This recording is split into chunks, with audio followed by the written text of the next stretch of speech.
Good morning, Malawi. Good morning, Scotland. I'm excited to welcome you all to this meeting on Cyclone Freddy, where we would like to just get updates on what is happening in Malawi. And we're really excited that you're all able to join us and that your contributions, your participation in this meeting is really very important to us as Malawi Scotland Partnership, as well as Scotland Malawi Partnership. We're here for you, and we're really excited to be with you. I'll hand over to Joyce. Thank you.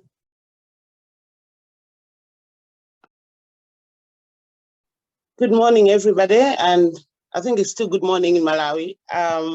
My name is Joyce Jumapiri. I'm the chairperson of the Association of Malawians in Scotland. Briefly, for those who don't know the association, we're a group of Malawians, about 500 families living or studying in Scotland.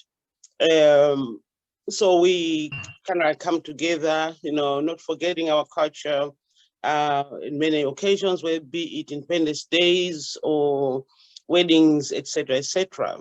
So when we heard the news of Cyclone Freddy and how it's affected the southern Malawi, we thought it would be good to have a targeted response and coordinate support from here.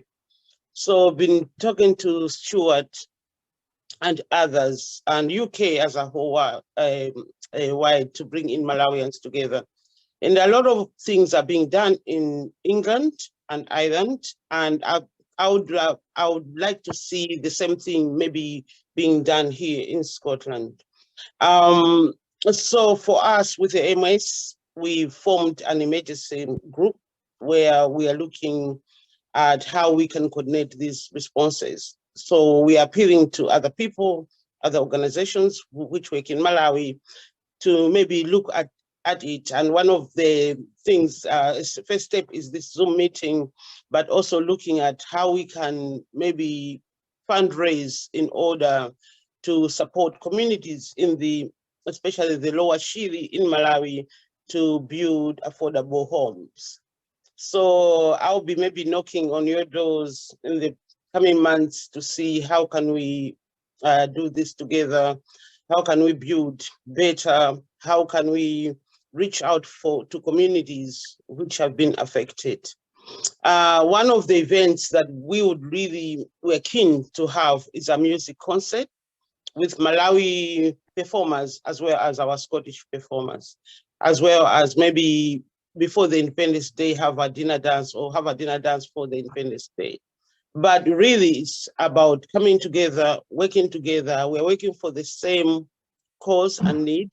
So how do we target all this together and come as a Scottish type of intervention rather than different groups working in silos, but actually just bringing in so that we can make an impact on the ground. So in a nutshell, this is what we're trying to do as an association, and we urge you to please come and hold hands with us and work together to support others on the ground. I'll leave it there and I'll pass over to, is it Stella who's speaking after me or Stuart? Thank you. Zikomo, Joyce, and a very warm welcome from the Scotland-Malawi Partnership, equally to those online and in the room in Malawi, in Scotland and elsewhere. It's great to be joining forces together with the Malawi-Scotland Partnership and the Association of Malawians in Scotland. I'm Stuart Brown, I'm the interim CEO of the SNP. Our chair, Professor Heather Kibi, sends her apologies for today, as in fact does Stella Masangano, the CEO of MASP, who's been pulled away at the last minute. A little housekeeping reminder that this meeting is being recorded and will go up online after the event. May I please invite you to introduce yourself using the chat function, and importantly to ask any questions throughout the meeting or make any comments in the chat function.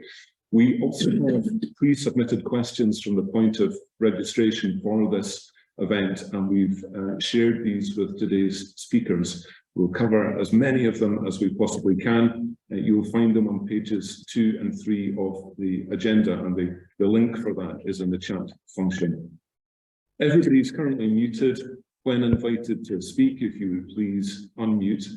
We totally understand that videos are often kept off with stability of the line and bandwidth in mind.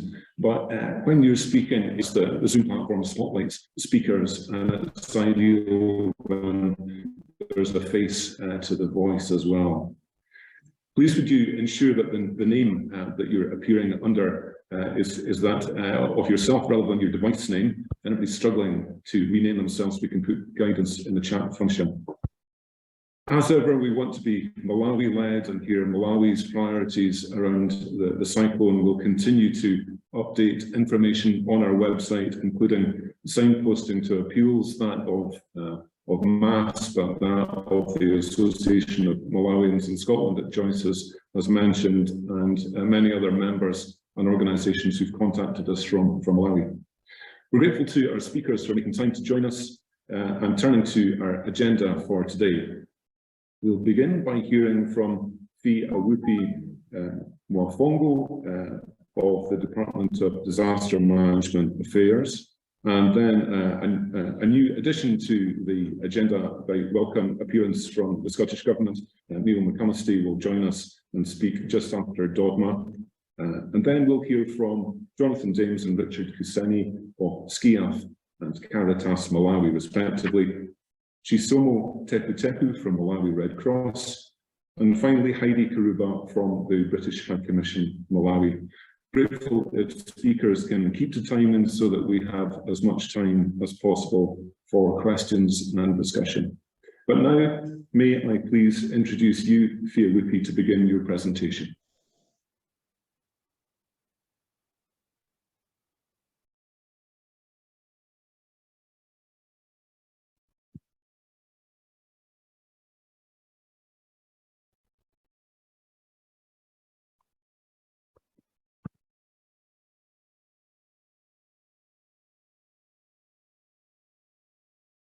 Yeah, thank you so much. My name is Fi Awupi Mwafongo, Deputy Director for Disaster Response in the Department of Disaster Management Affairs, Republic of Malawi. First of all, just to thank you for organizing this platform, which is aimed at us giving an update, but also it's one of the efforts in terms of mobilizing the necessary support towards assisting people that have been affected by the Cyclone Freddy. So I'll be very brief as advised. Basically, I'll just give a short background, and then we'll look at the impacts, and then what we are doing as of now, as well as where we are in terms of the response, and then what prospects are there for early recovery, as well as the actual recovery. So I hope by now we are all aware of what happened. Basically, we had the Cyclone Freddy, which is one of the, I think, the longest live cyclone. It was active for almost a month and a week. And then as Malawi, we were impacted. So the cyclone induced heavy rains, strong winds, and then in some areas, those heavy rains also induced mudslides and landslides. So this had a very huge impact with regard to people's lives, household properties, as well as the infrastructure. So in terms of impacts, they were quite huge. And just to note that almost the same areas that were affected in the previous season. Last year we had cyclone, tropical storm Anna, and then we also had the cyclone Gombe.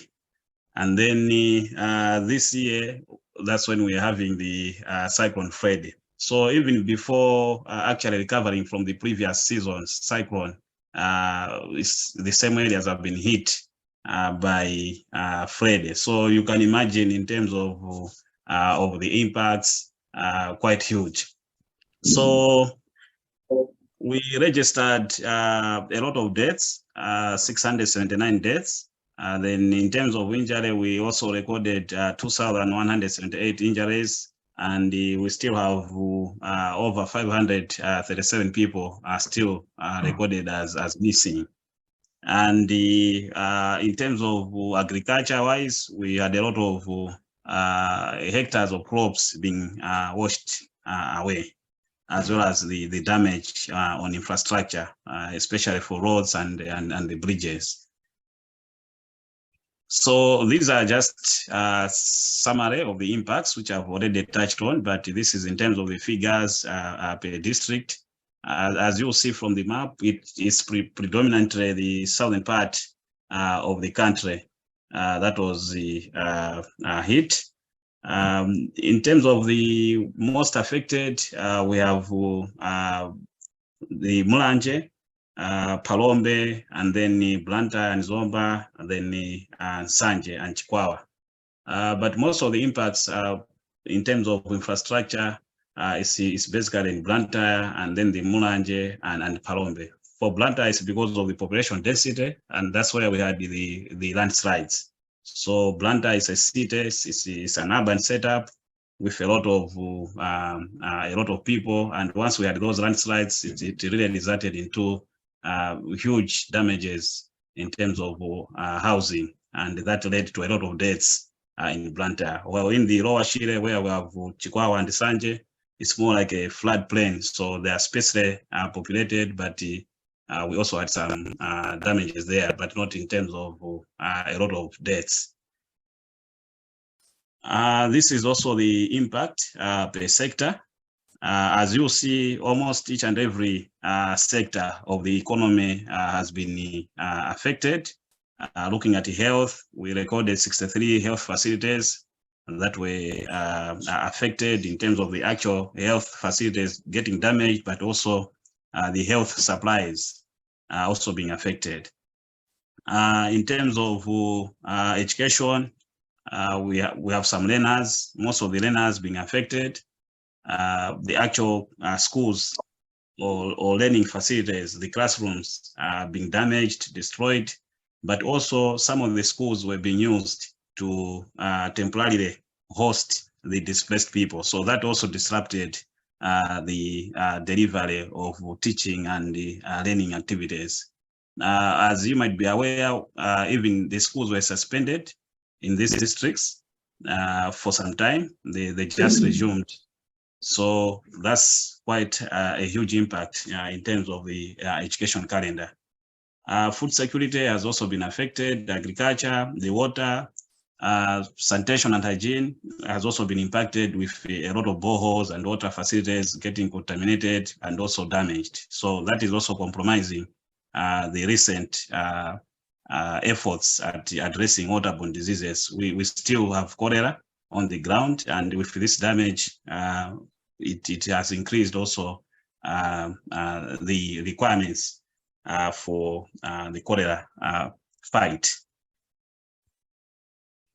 I already touched on the schools. This is just giving us aware how many schools in which districts have been affected. And this is about the roads, where we also had a lot of roads which were cut off, and that also hindered a lot of the emergency operation efforts. Now, following the impact, we commissioned an interagency assessment. It's multi-sectoral assessment from the central level to assist the councils in coming up with an assessment report, basically to look at the impacts and then come up with the needs and also the requirements. Also, because of the huge impact, government declared a state of disaster in these areas. So as of now, we have finalized the response plan. It's covering almost all the clusters. We're here in Malawi for the disaster, the national disaster risk management structure. We use clusters. They are more like sectors. So like health, education, water, sanitation and hygiene, transport, housing, shelter, and the like. So these are the clusters that are there. So almost each and every cluster assessed the damage and then the needs, and then came up with a response plan or the interventions that ought to be implemented in order to address the needs that were identified. So basically, it's a 3 months response plan, and the aim is basically addressing the immediate life-saving and survival needs of the population, while also trying to restore the basic economic services, like the education, disruption to education, and even opening up access to some of the areas which were cut off because of the roads infrastructure that were damaged. So the total requirements for the 3 months plan are standing at 147.8 billion Malai Kwacha, out of which we have mobilized about 37.3, and the gap is 110.6 billion Malai Kwacha. So the resource mobilization is still ongoing. This will be updated this week so that we know some interventions have also been undertaken. We've also received some other pledges and the like, so we ought to incorporate that. So this gap will definitely come down. This is just the summary of the requirements per cluster. As I indicated, the response plan is based on the sectors that have been prioritized. So in summary, it means we're looking at a total of 143 million US dollars as requirements, whereby you have mobilized about 36.2 million US dollars, and then the gap is 107.3 million US dollars. So using this plan and also the appeal that went out, the provision of humanitarian assistance is currently ongoing in almost all the affected districts. And given the improvement in the flooding situation, most of the waters have subsided. Now it's getting drier. We are trying to transition to area recovery. So basically what we are doing now is, especially for the people that were displaced and were temporarily seeking refuge in the camps, we are looking at durable solutions. So we have 3 durable solutions that we are exploring and implementing. One is return. If it's feasible for them to return to their original areas where they came from, we are encouraging that and we are facilitating that. The second option is integration, where we are also encouraging them. We are looking at them integrating within the host community where the camps are. And then the third solution is resettlement, where they can't go back. It's unsafe to return, and also because of some other factors, they cannot integrate in the host community. So the only option that is left is the resettlement or relocation. And we're trying to look into land issues, whereby we're trying to identify land so that they can resettle in some safe areas. So this is the phase where we are now. And in order to facilitate this, we have what we call the return home packages, where as the with government and also the partners, we have discussed sort of a minimum package, which can, if we distribute, can assist a household to return and kickstart their livelihoods. So this package is comprising like food items, like maize meal, cereals, maybe some cooking oil, vegetable oil, some passes. And then we're also looking at non-food items and also shelter materials like tarpaulins, maybe a tent or a plastic sheet. So once a household is provided with this one, then we are able to decommission those camps so that they return or they integrate or maybe they move. As I indicated, that most of the camps are in the schools, so we have tried to fast track this process so that we can free up the classrooms to enable education and learning activities to continue. Where this is not possible because of the resettlement issues, because we have to negotiate, engage with the local leaders for customary land so that people can relocate. The schools are being used during daytime for classes, and then in the night, some of the displaced people are using them for accommodation. So that is also what is happening. Then in order to, we know this is just a 3 months response plan. And as I indicated, the cyclone hit us when we were already trying to recover from the last season's cyclones. So we are looking at also how do we address medium to long-term recovery needs. So far we have undertaken a post-disaster needs assessment, which has looked at the disaster effects. In terms of disaster effects, we're looking at both the damages and the losses. So damages would be the physical things, like in terms of the bridges that have been damaged, the classrooms, we can quantify that, and we know these are damages. The losses would be now the incurred costs. If the bridge has been damaged, people are not doing business, so there's a cost to that. So we have done all this, and we'll be releasing the report, I think by tomorrow. And then using that report, we also want to use it to guide us to come up with a recovery framework, which we want to use to mobilize resources as well as coordinate the recovery interventions. And these include the rehabilitation and the construction of the infrastructure that has been badly damaged. As we go into the recovery, we would want to build on especially risk reduction, so that we don't come back to the area phase where we were. So we want to embed risk reduction, but also the principle of building back better, safer and smarter, so that we have resilient infrastructure which can withstand some future shocks. Then we have just got our new disaster registration, the Disaster Risk Management Act. It has been passed in Parliament. It's just awaiting the presidential assent so that it becomes law.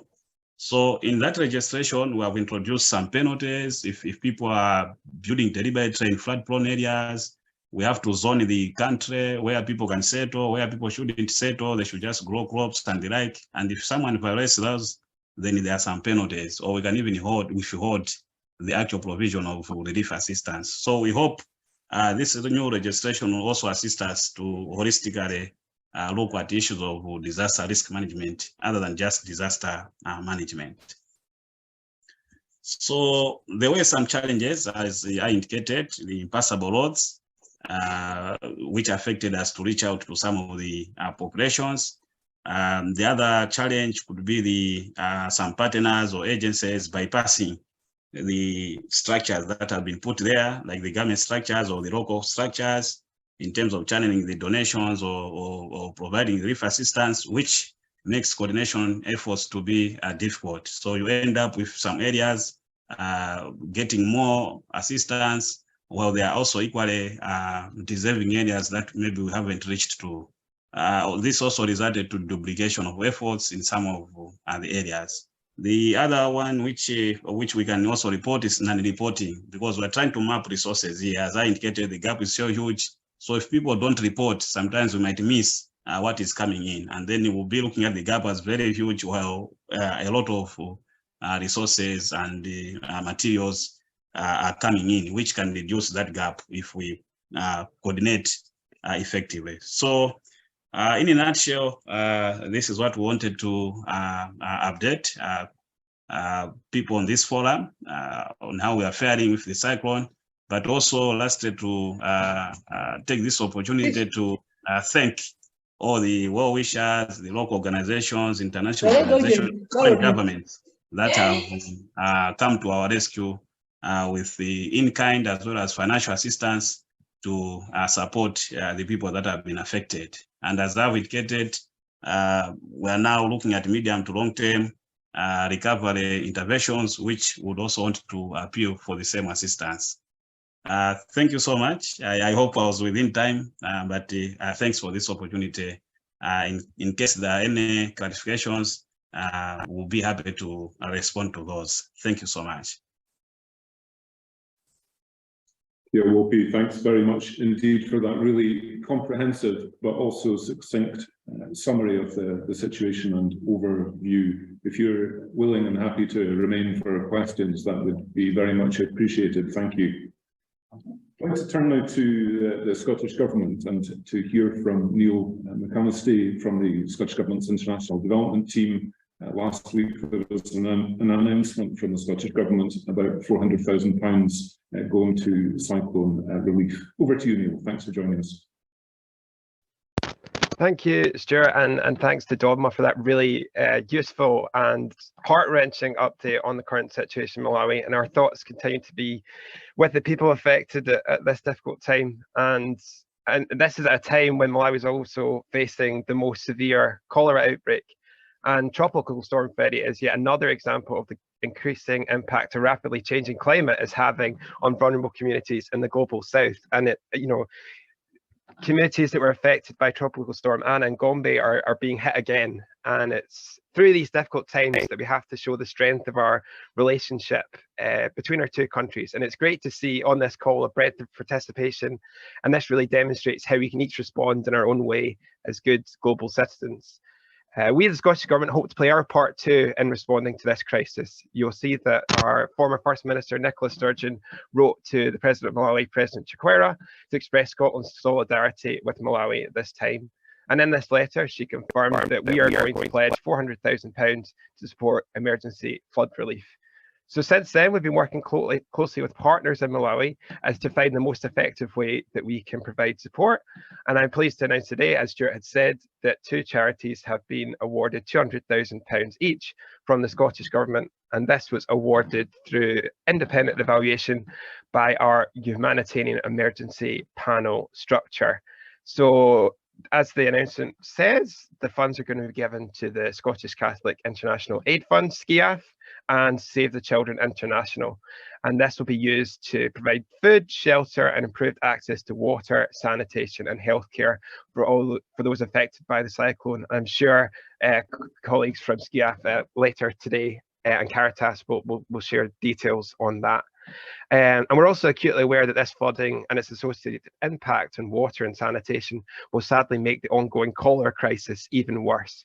So just to highlight, in January, we pivoted at the request of the Ministry of Health, £236,000 initially allocated to our COVID response to the cholera crisis to help strengthen health systems. So I'll keep my remarks brief because I know I was a last minute addition, but please do follow our account on Twitter. I'll fire some links into the chat as well. You can also follow our website to keep updated on what the Scottish Government is doing in Malawi and the rest of our partner countries. And I'd just like to thank you all today for your dedication and the solidarity you continue to show in responding to this crisis. And I wish you all well in coordinating your response. And happy, in the interest of time, to answer some questions in the chat. I know there was a few that have been submitted in advance. So thanks again, and I'll pass back over to you, Stuart. Thank you so much, Neil. And indeed, SCIAF is here to give their remarks. So I would like to call Jonathan for remarks from SCIAF. That's the Scottish Catholic International Aid, SCIAF. Thank you.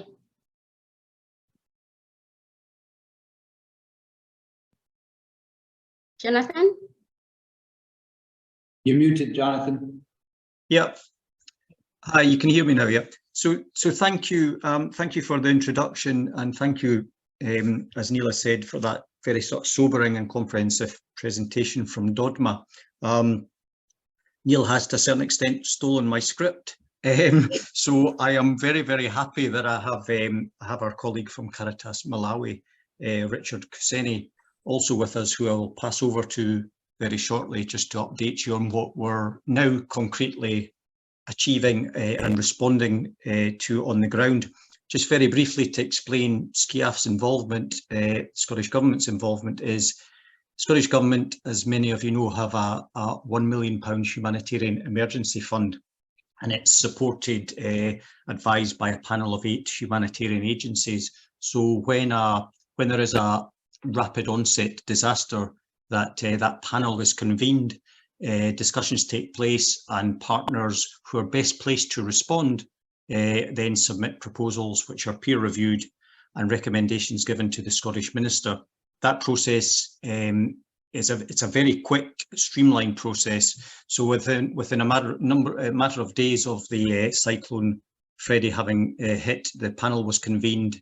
A number of partners put forward proposals, and recommendations were given to the the Scottish Minister, and they were approved and turned around very quickly.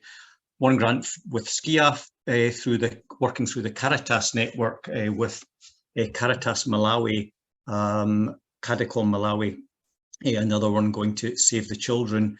In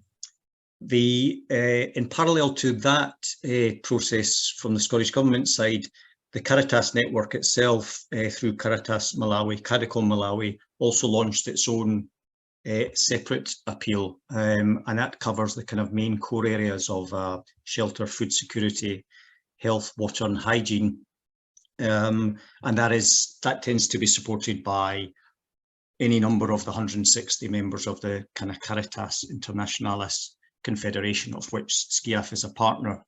So just to maybe just add some texture to that very kind of simple overview, I'll pass you over to Richard of Caritas Malawi, who can maybe update you on what we've actually been able to achieve. There was initial injection of funds from SCIAF, and then the much larger injection arrived subsequently from the Scottish Government.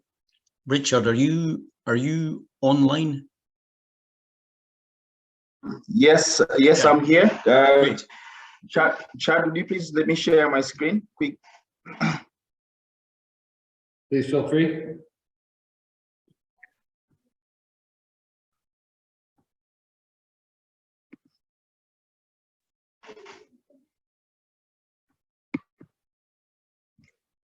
Okay, so without wasting much time, thank you very much for the opportunity to speak through. Is everybody able to see my screen? Yep. That looks fine, Richard. Great. I don't know if you want to put it in presenter view. Maybe your slides will be slightly larger. Okay. Is that better? Perfect. Thank you. Great.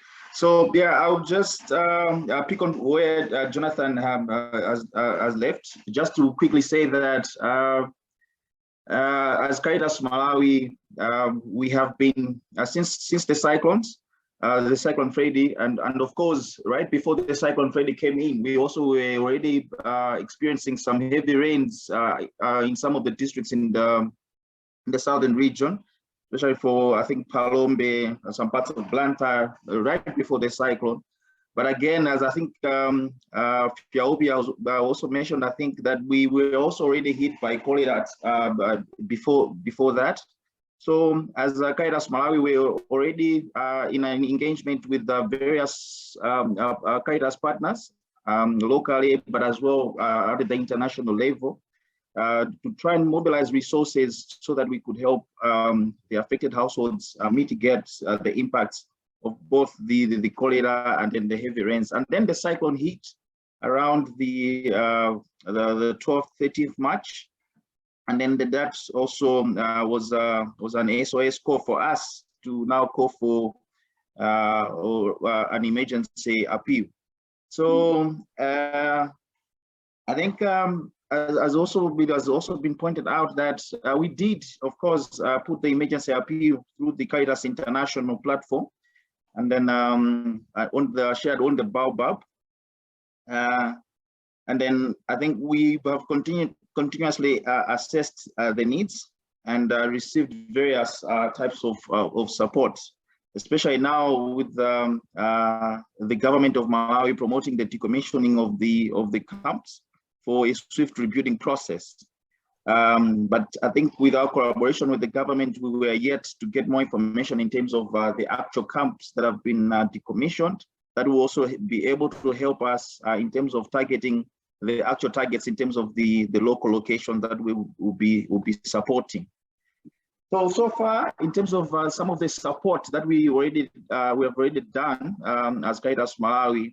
First of all, I think when the cyclone had just hit, through our local donations and led by our bishops, we were able to do a solidarity visit to some of the affected areas in Mulanje, Palombe, and Chiradzulu, where we were able to distribute food and non-food items worth about 14,000 euros, which is about 16 million Malawi Kwacha. And then right after that, that's when we were able to share the appeal on through the Caritas International platform, so that at least we would be able to mobilize more resources through our Caritas partnerships. So we have continued to do that, and obviously again continuously distributed various in-kind and supports in terms of food and as well as food items, including wash-related items. So far, I'll just quickly give a short kind of overview in terms of the support that we have gotten from the emergency appeal through the Caritas International Partnership. Our budget for the immediate support was about 686,981 euros. And so far, we have received funds from Troca, which have already provided around 50,000, and Caritas Italiana, 100,000. SCIAF gave us an initial 10,000 and then eventually another 5,000. And then the Zambian Conference of Bishops also sent us another about 9,000 euros. And then the Scottish government has pledged, we have committed funds to about £200,000, which I think in total we have received around 374,000 euro equivalent. So those are some of the percentages in terms of the proportions of the appeal.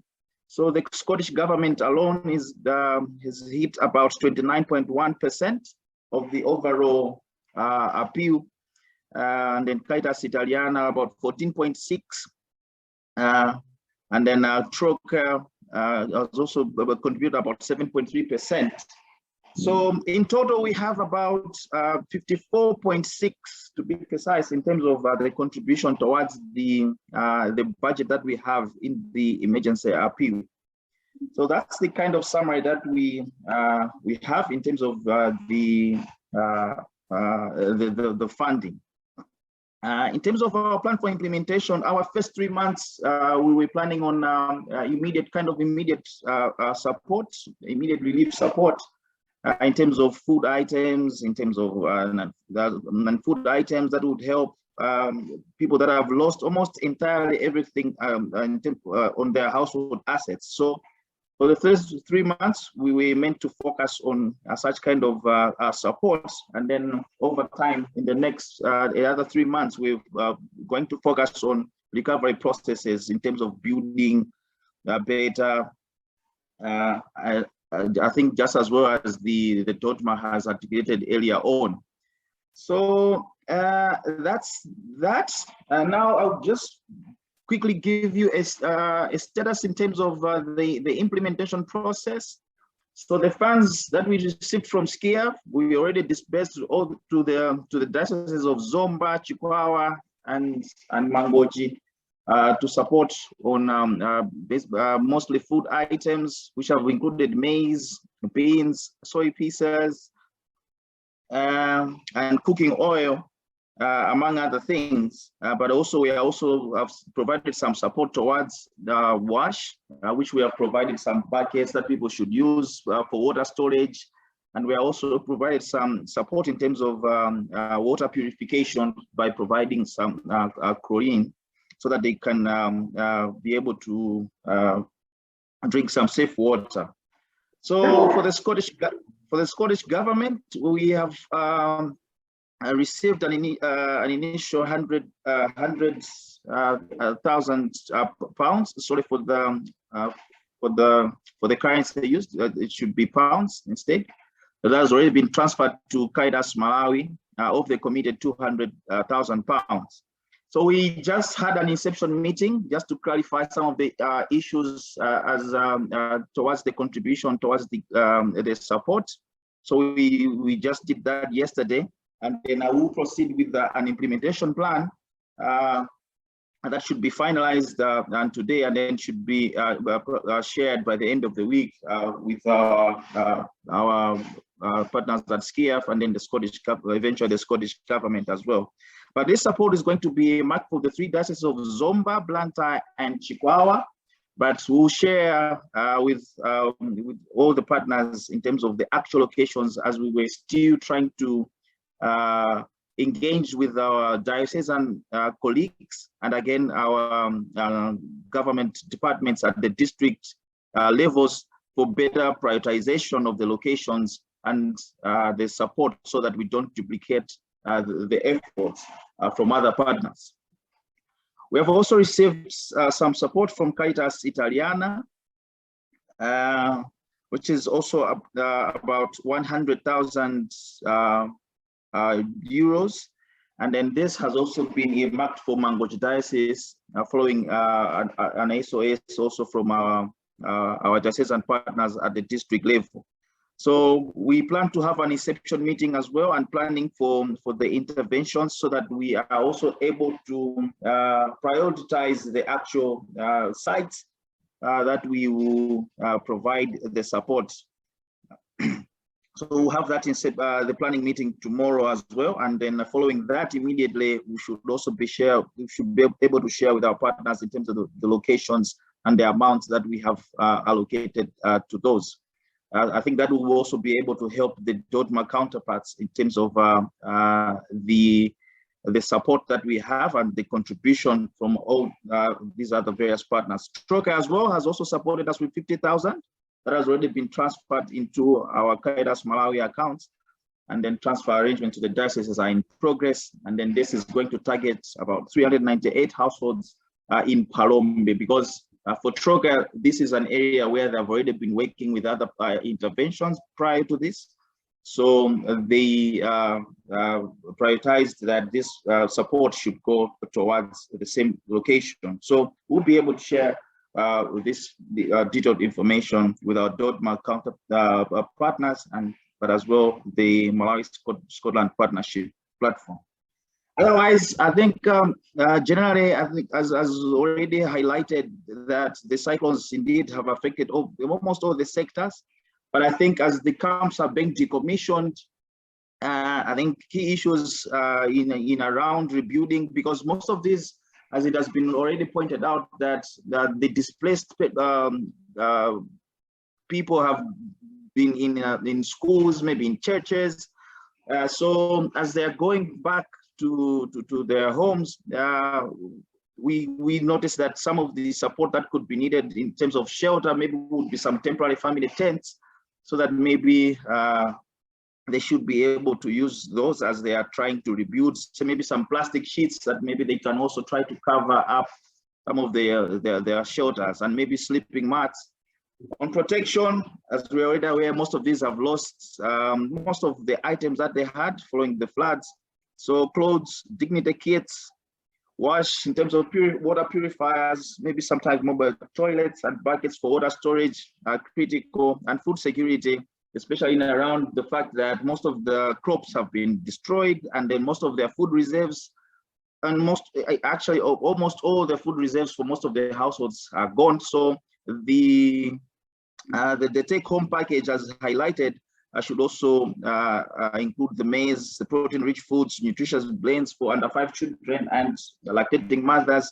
Those are some of the critical needs that we feel from our needs assessment should be prioritized at this point. Otherwise, thank you very much. This is the short kind of presentation that I had to just provide an update in terms of the funds that we have gotten from our partners, and then how we intend to use this, and how we have already used some of the funds already. Thank you very much. Thank you, Richard. And I know there is more we could like to hear, but thank you for that brief cost analysis. And any questions from the group might come later. But now I would like to invite Chisomo Tepu from Red Cross. Thank you.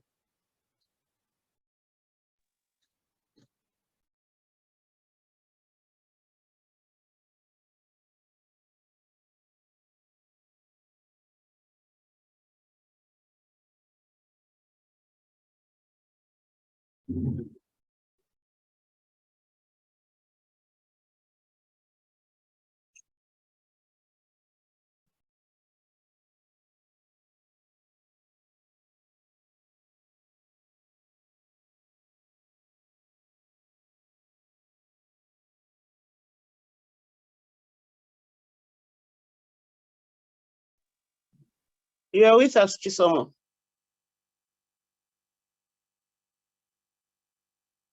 Chisomo, you're currently muted. We're doing screen sharing.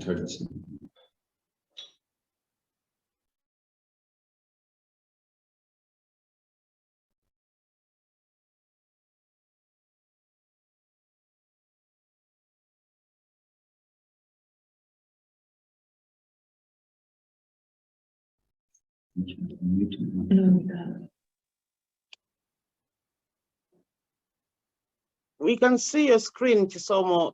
I don't know if you can hear us. Hello, can you hear me? Yeah, you're finally. Thanks. Okay, thank you so much.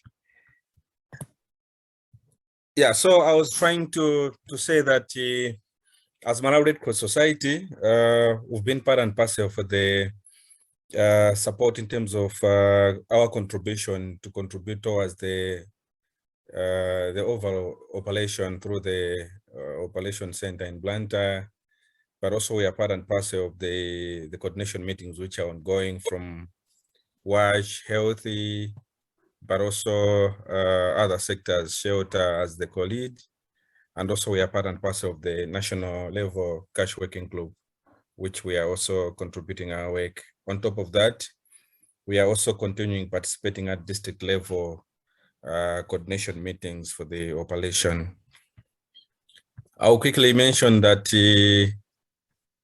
the information which I'm trying to highlight as a summary of activities are the ones which we contributed starting from the initial stage of the operation, from the early warning information reaching to over 3.3 million people, but also shelter support, reaching people in the camps, summarizing to 6,500 households across the most affected districts as highlighted already by Dodma, with a number of shelter, but also NFIs. We have also been supporting the food items, reaching 9,000 households in about 67 camps.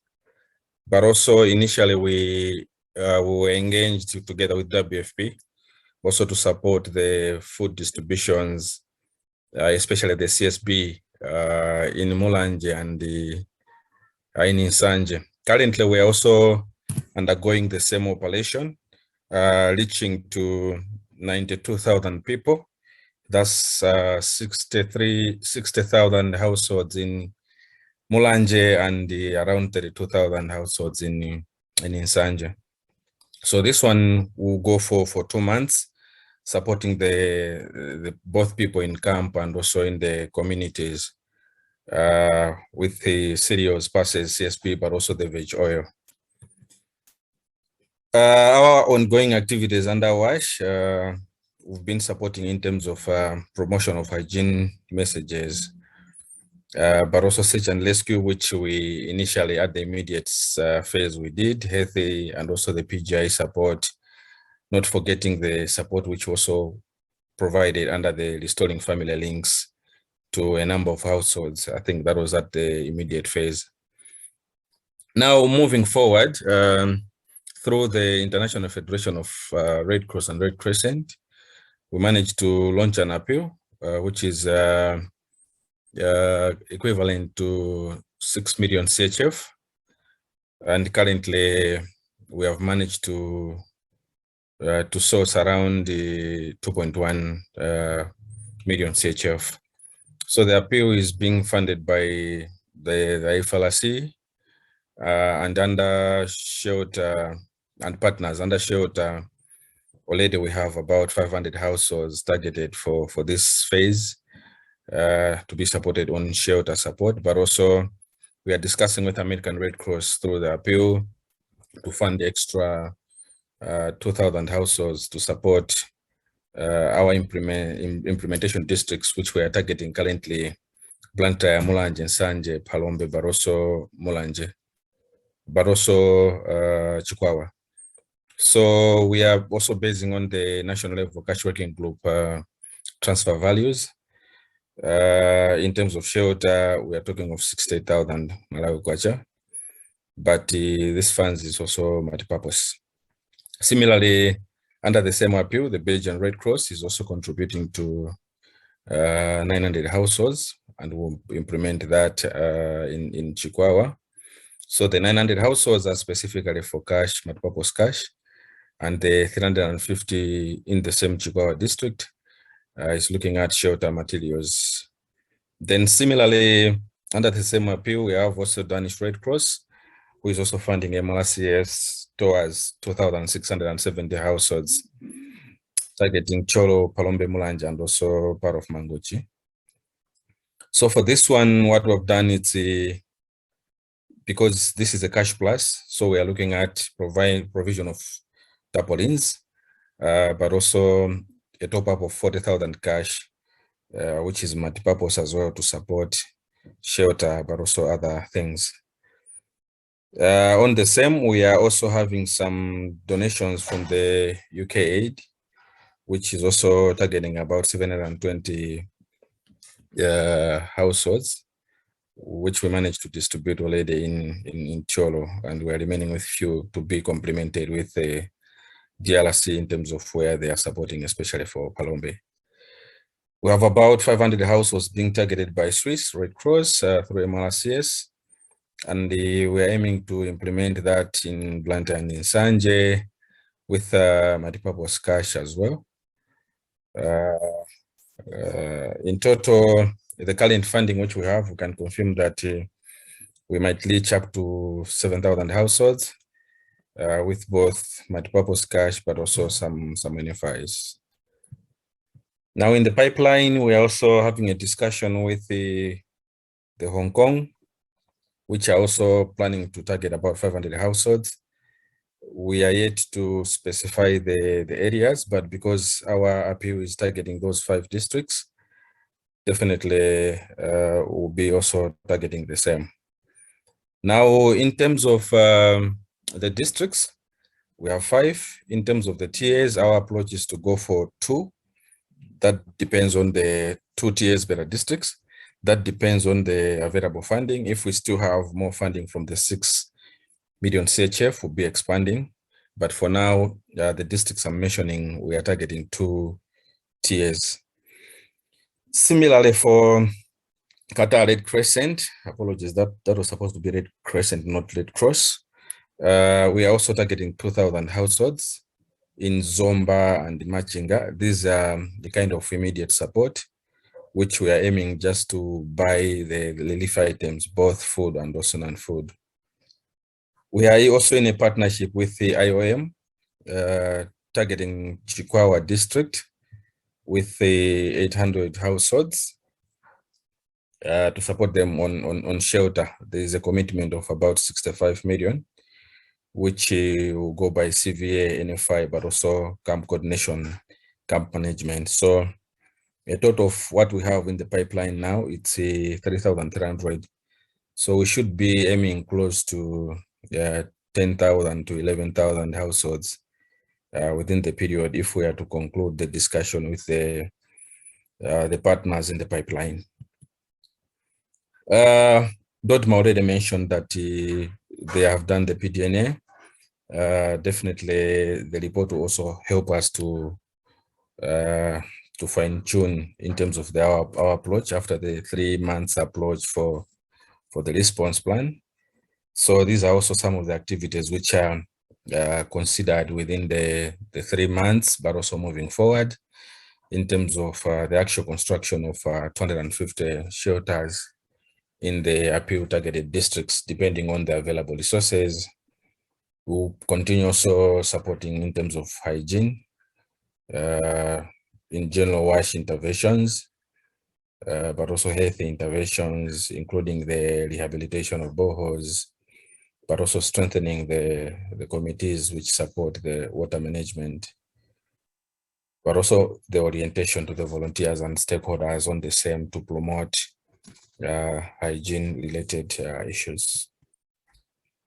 I've already mentioned about our aim and also what we have currently in terms of what we got, but in terms of sector specific as MLCS, We are looking at WASH, health, livelihoods, shelter, but also PGI and community engagement and accountability. Apart from the resources of 2.1 million CHF, which we got through our partners, in country, we have also received some donations by the different stakeholders, companies, equivalent to 418 million Malawi kwacha, which we have managed to support a number of districts, about 12 to 13 of them so far. So some of the companies which were able to come in quickly include the First Capital Bank, the Old Mutual, the Standard Bank, the National Bank, CDH Bank, the World Bet, the Mukulu Airtel, Amani, Musco, Select. Those are amongst the partners who came quickly to support the needs of the affected population on the ground. Just in general, that our plan is to complement the government's effort. We'll continue linking up with DODMA, but also other partners in terms of how we can support better as we move within the response, but also the recovery and also the actual recovery. Thank you so much.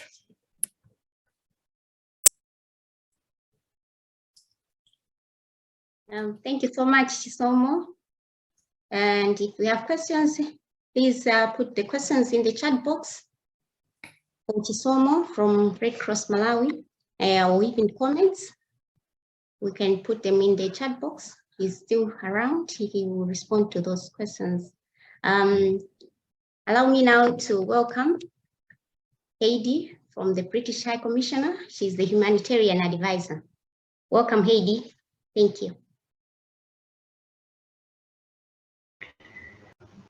Thank you, and thank you for inviting us today. I'm here in Lilongwe. It is sunny and at times feels far away from the cyclone-affected communities, and even some of you might be in more contact on a day-to-day basis with family and relatives in these 16 districts and cities. But I think the presentations today have been really helpful to give a full overview, and thank you to the partners and DODMA for that. From our side here at the British High Commission, I'm with the Foreign, Commonwealth and Development Office section as the Humanitarian and Resilience Advisor. We have,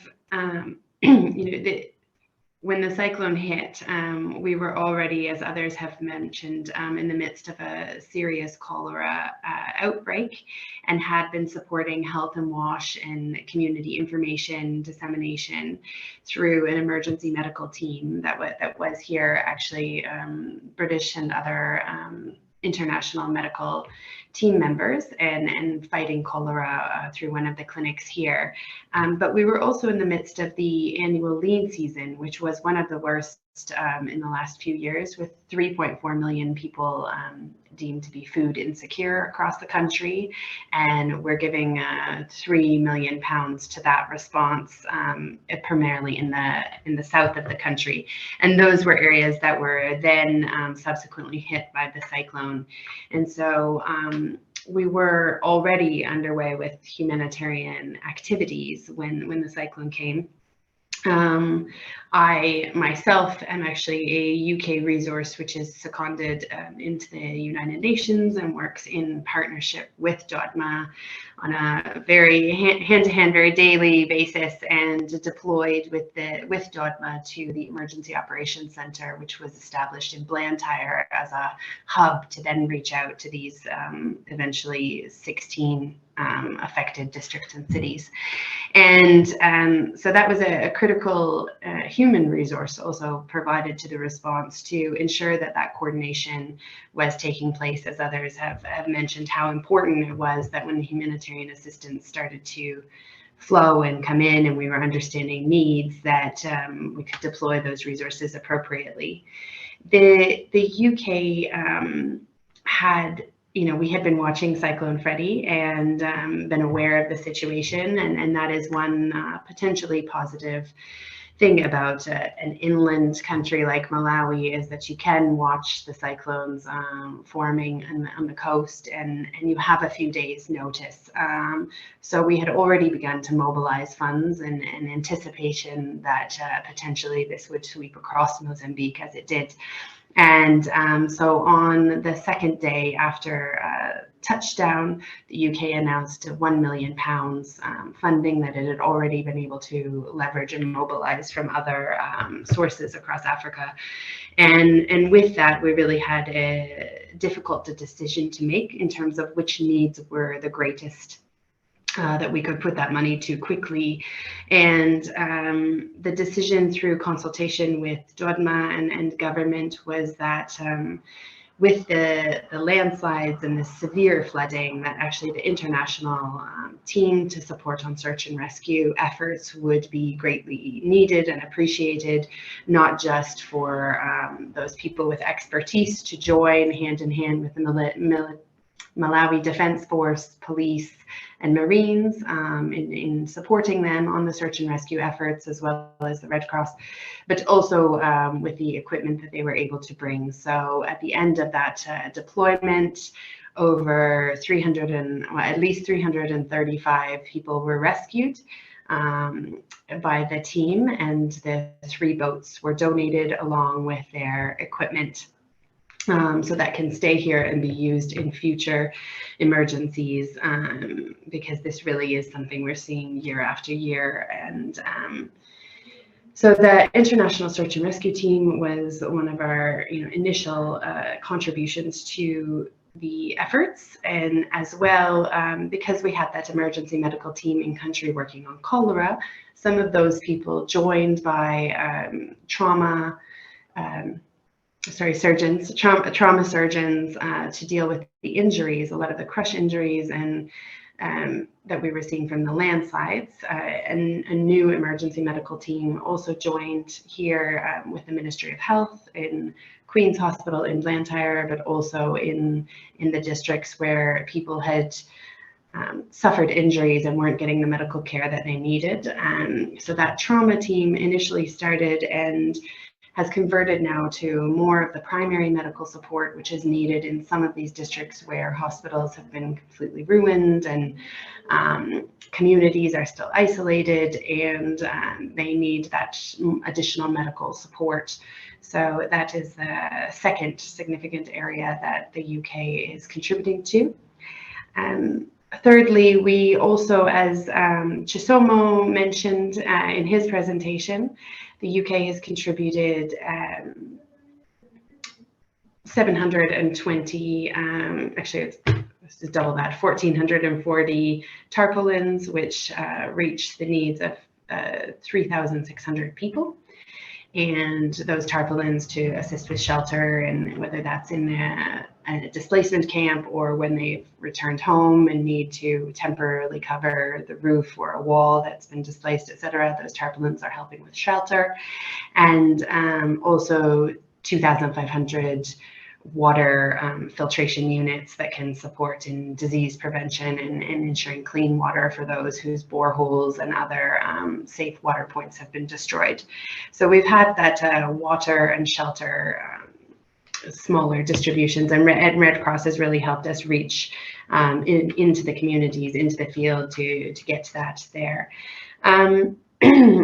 I wanted to also mention, because I think it's very important for this forum, is that some of our prior disaster preparation also came into play in the response. So we had supported the construction of evacuation centers in key districts, and 1,500 households were able to take shelter amidst the flooding in these evacuation centers.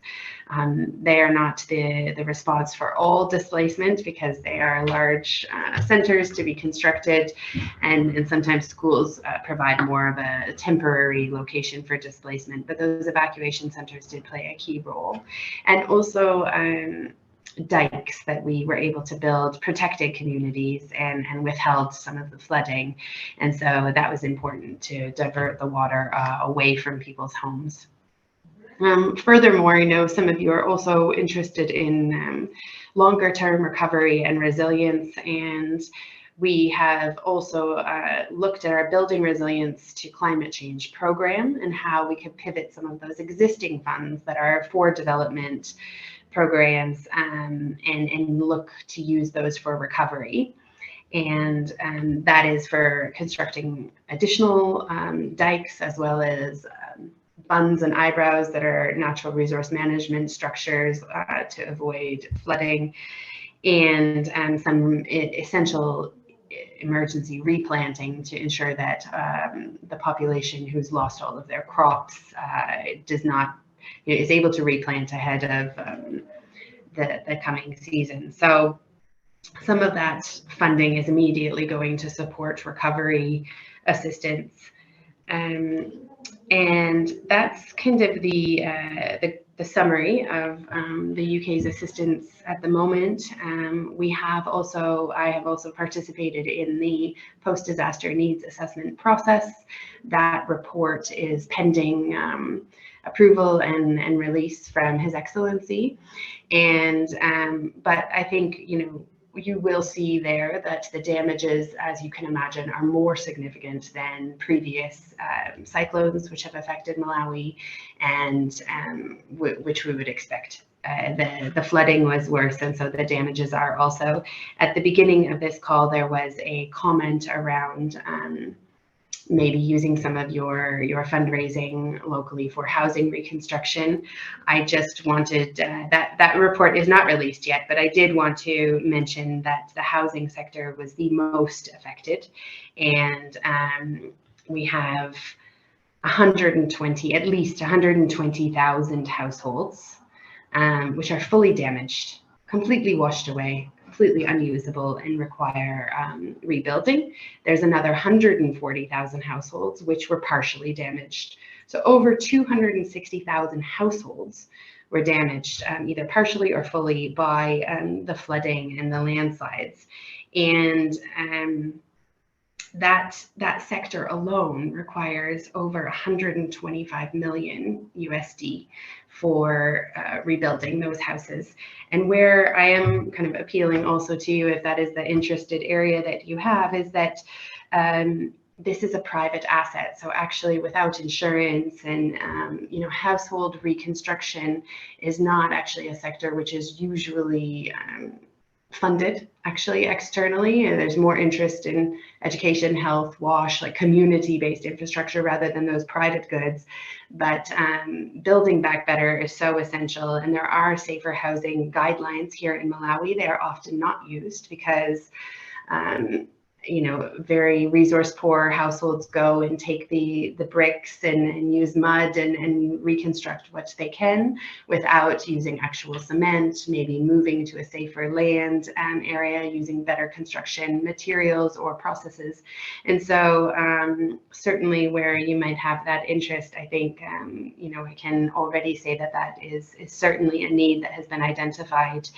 And all of this will be included from the post-disaster needs assessment, will be put into a recovery plan with short, medium, long-term recovery type activities, which the international community and others can support. And my final comment here today, and it was already really covered by Fayobi from Dodma, is the coordination structures.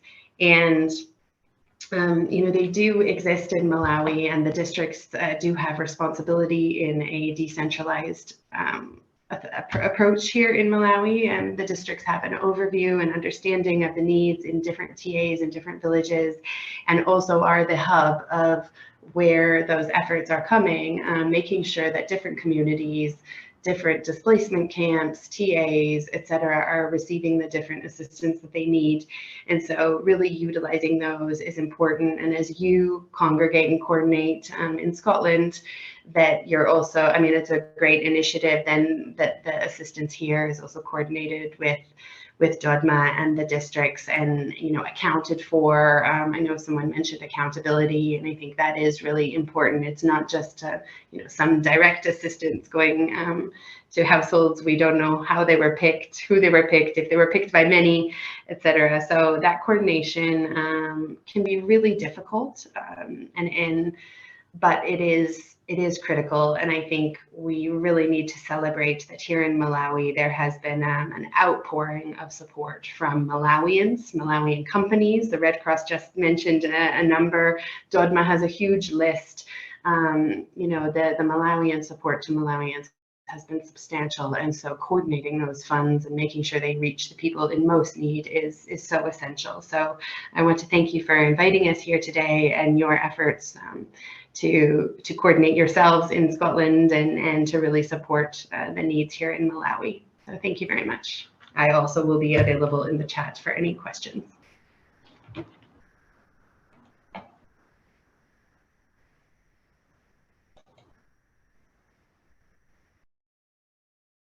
There you go.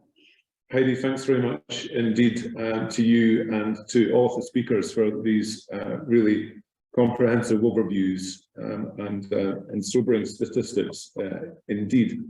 We'll dive into questions now if we may, and turning first to you, Heidi, and then perhaps to Neil, if you're both willing.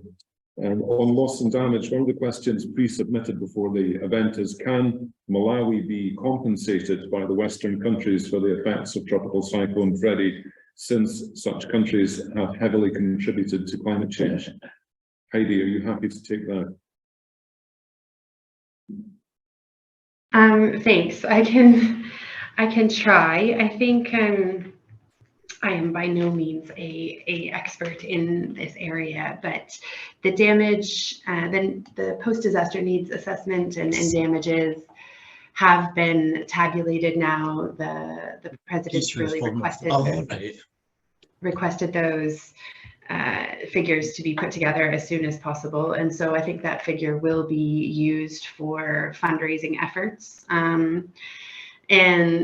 and some of the best practices of using those figures around the world. But that also includes, I mean, I didn't mention this because it's not my area of expertise, but you all will be familiar with the macroeconomic crisis, which Malawi is also facing, significant pressure of debt around the world. And, you know, this may be another opportunity for the country to look at debt relief and look at other forms of compensation. But I think in the humanitarian sector, we don't really look at that kind of climate change compensation. You know, it is more around the meeting of urgent humanitarian needs based on need, and not the exactly what you're speaking to. But I mean, that's something I can raise, and it's a very interesting question to look at in the broader commitments that the UK has made at COP to climate change and carbon relief, etc. So I'll take that forward. Over. Thanks very much, Heidi. Neil, would you like to come in on behalf of the Scottish Government?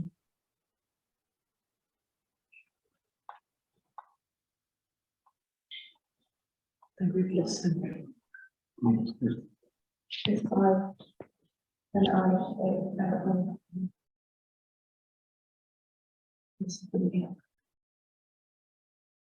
Neil, I don't know if you're still able to hear us.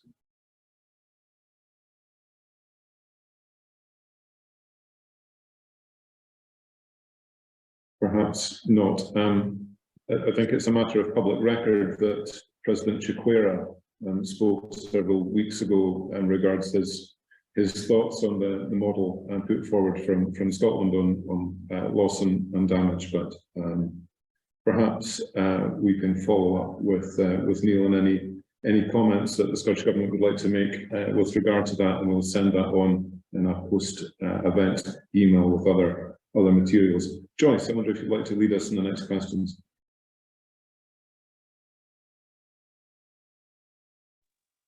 Are you able to go on the next question, Stuart? Then I'll take the other one.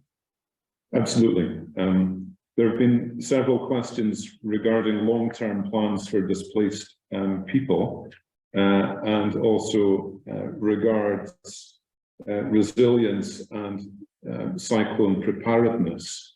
So it's, I suppose, a two-part question there. Long-term plans for displaced people and survivors, and also cyclone preparedness. Conscious that the government of Malawi on the 12th of April passed the disaster risk management bill, and wondering if anybody would like to comment on the contribution that that might make. Dodma, I wonder if you'd be happy to start.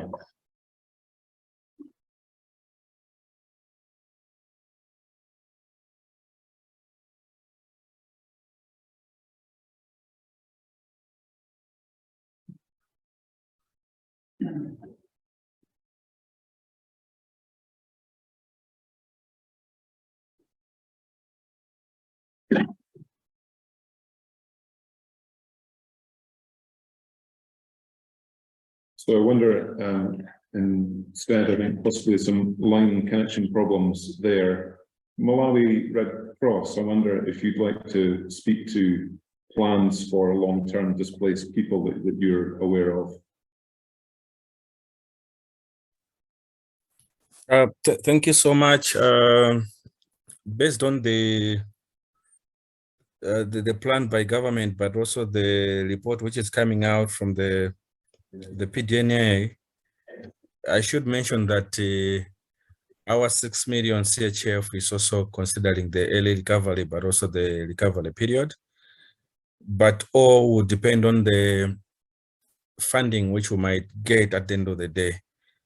We are going by each step. Currently, we are addressing the current issues. Definitely, if we get more funding, that's our aim, because we started from the pre-disaster activities to immediate response. Now we are at the structured response.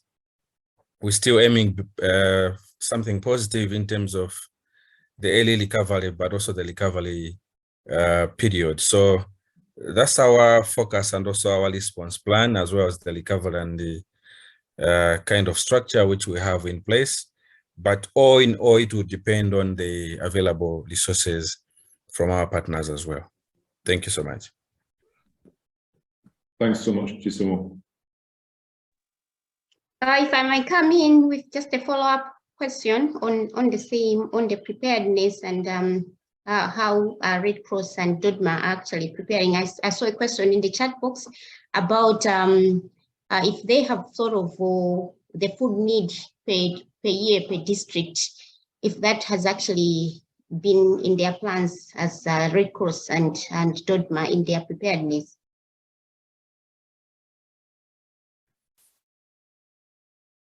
Thank you so much. I will respond, and Dodma who complement that. Of course, Dodma was supposed to start.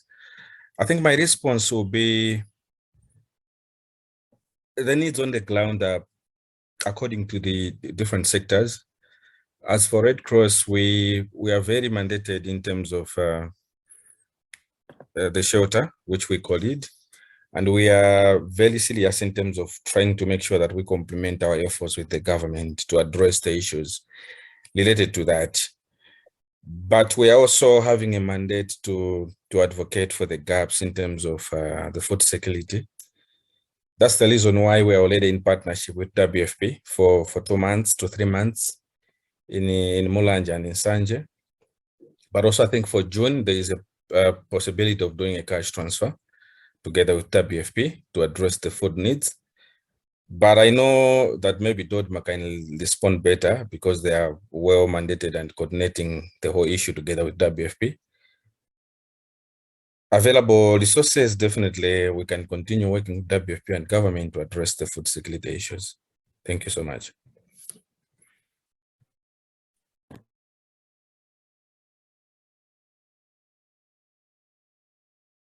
Thank you, Chisomo. Is DODMA online for their comments? Don't believe they are. I'm not seeing them in the gallery at the moment. Perhaps there was a connection error.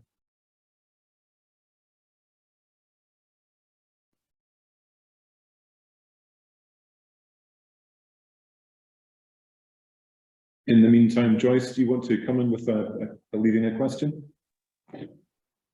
Yes, thanks, Stuart. I will just summarize a few questions that I've seen or already sent to us, also seen some in the chat. It's about youth. And I think most of us, we are scared really what's happening with the youth in Malawi, pre and post the cyclone. And so most of the question we're asking about youth resilience, what's happening on the ground to have targeted responses to youth suicides, or bringing in, interventions, psychosocial interventions, especially that will address the needs of youth.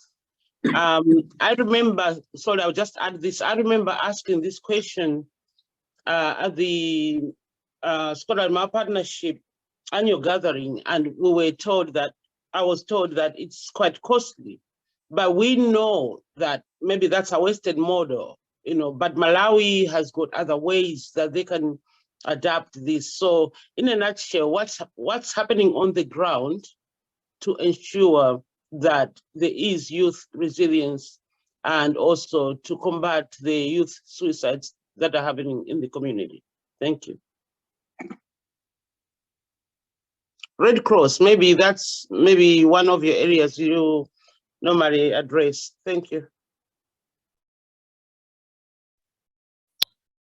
Thank you so much. I'll quickly respond to say, as part of the preparedness, but also long-term development, in some of the affected districts, we have some youth component or youth development interventions.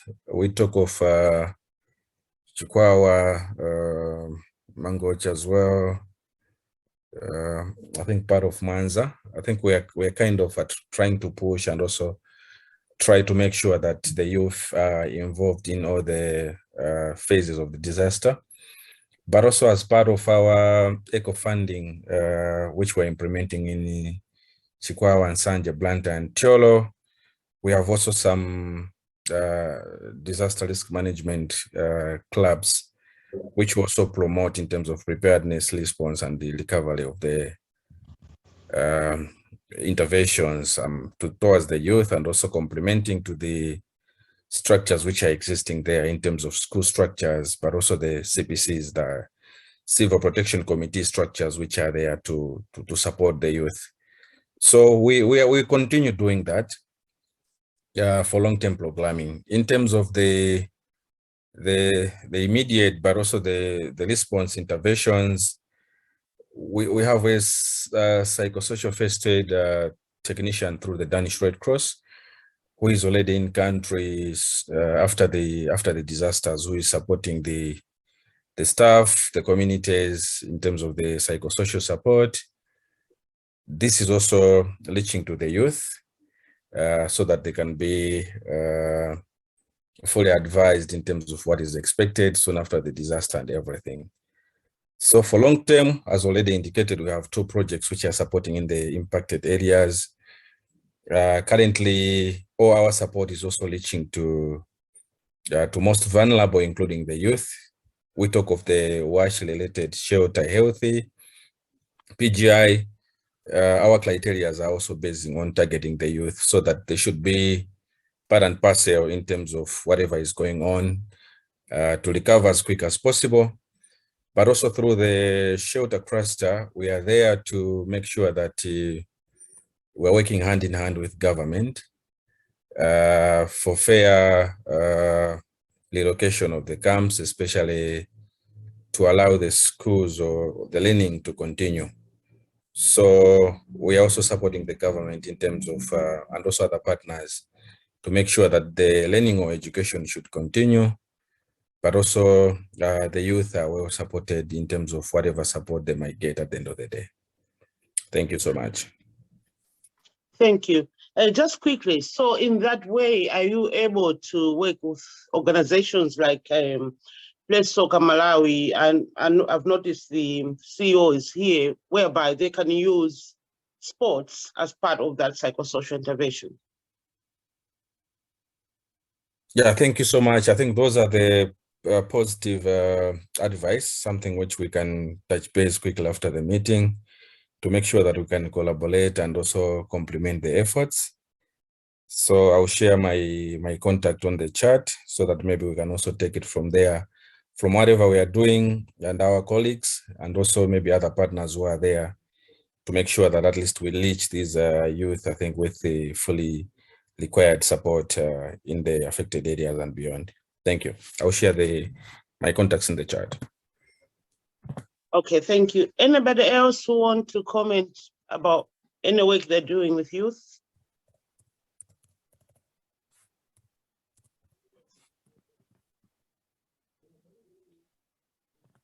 No? Okay, I'll hand over to Stuart.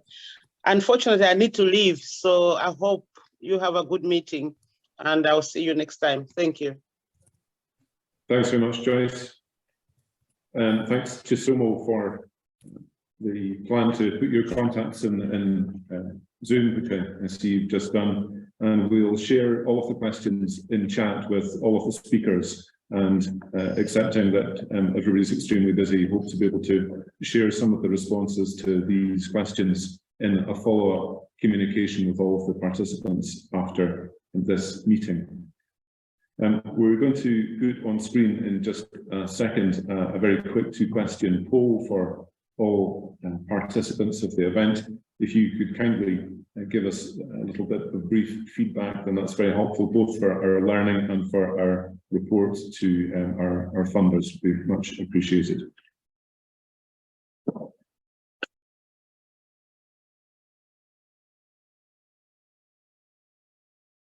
As mentioned at the beginning of the meeting, this meeting's been recorded, and in the coming days, we'll get it uploaded onto our past events page on our website, which will be available. And I'll also ask if the presentations that were given this morning from those presenters that are still here, if you could please email me those. We can also link those onto that past event page for people to refer to. I know particularly sometimes with the numbers and stats, they're a good reference. So thank you very much. And so thank you very much to all of our speakers, to Piawupi, to Neil, to Jonathan, to Richard, Chisomo and Heidi, and to all of you for taking part here in the room in Edinburgh and online in Malawi, Scotland, and wherever you are. The event will go up online, and we'll continue to update our website and that of MASP on developments with the cyclone, and particularly making information available about appeals. But for now, thank you very much indeed for joining us, and please take care and keep in touch. Bye for now.